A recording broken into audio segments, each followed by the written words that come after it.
Peddlers of zoiets heet het. Bijna natte broeken. Dat betekent, dit is gewoon een soort van waterfiets voor je handen. Een waterfiets. Zou dit een waterfiets zijn voor mensen die het kunnen lopen? Ah, dat zou ook nog kunnen. Ja. Dus heb je geen benen? Ga in de peddlers. Ga in Maar de je peddlers. moet wel jonger zijn dan 10 jaar, anders mag je niet meer. Helaas, pindakaas. Kobi, jij mag niet. Jammer joh. Nou, achter dat witte vlakje zit dus Ray.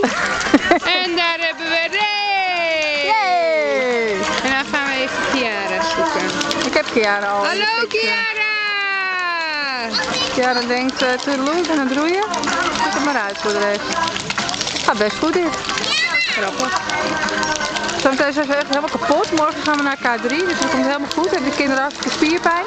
Vanavond vroeg naar bed. Na de 1,5 kilo shawarma die ik gisteren heb gekocht.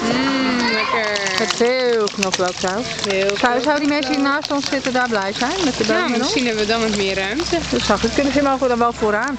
Ja. Ik word opgevreten door een wesp. Moe, vies beest. Dat was even een reactie van To. Voor de rest alles goed, To? Voor de scherm. Was een shock, hè? Was het, hè? Shock en horror. Zit je haar leuk? Ben je Ja, met de hij brommer? zit erin, hè? Wat zit je zit haar een wesp in. leuk? Wat zit je haar Hallo Kiara. Wat zit je haar leuk? Ben je met de brommer? Ja, ik ben met de brommer. Ik ook. Ben ik ook zo beelden?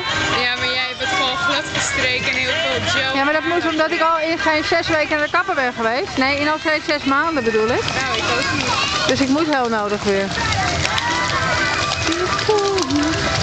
En weer een wesp. Veel vuur ten einde. Ik ben er ook eens weg van. Doei!